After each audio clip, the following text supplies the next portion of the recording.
Beralih ke informasi lainnya, pemirsa, Ikatan Dokter Indonesia atau IDI Kabupaten Musi Banyuasin mengecam keras insiden dugaan kekerasan fisik terhadap salah seorang dokter di RSUD Sekayu. IDI Musi Banyuasin menyatakan siap memberikan pendampingan hukum dan mengawal kasus hingga ke ranah meja hijau.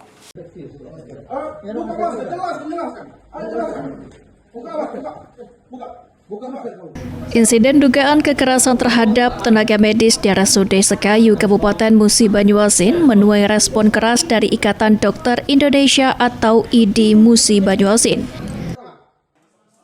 Ketua Badan Hukum Pembela Profesi dan Advokasi IDI Musi Banyuasin, Dr. Zwesti Devi menyebut, tindakan kekerasan fisik yang diduga dilakukan keluarga pasien kepada Dr. Syahpri tidak dapat dibenarkan.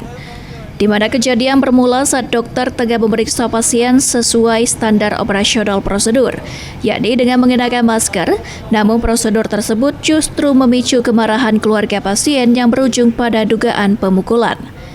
IDI Musi Banyuasin memastikan akan mendampingi Dr. Syahpri secara hukum bersama RSUD Sekayu dan Dinas Kesehatan Musi Banyuasin untuk melaporkan kasus tersebut ke Polres Musi Banyuasin. Diharapkan peristiwa tersebut menjadi perhatian serius semua pihak agar perlindungan terhadap tenaga kesehatan di lapangan dapat lebih ditingkatkan, sehingga dokter dapat menjalankan tugasnya tanpa ada rasa takut.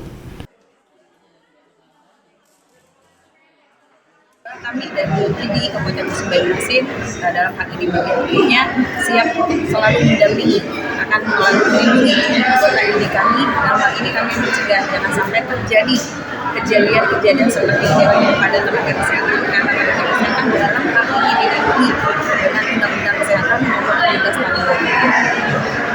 Tadi kita sudah ke Polres nggak? Bu, tadi mendamping waktu pelaporan, mendamping nggak ini, Bu? Iya, ya, kami dari ini sudah mendampingi Dr. Syahpri secara pribadi melaporkan kasus ini ke Polres, dan hal ini beliau merasa ada perbuatan yang tidak menyenangkan terhadap beliau karena beliau memberikan pelayanan kesehatan sudah sesuai dengan prosedur yang berlaku.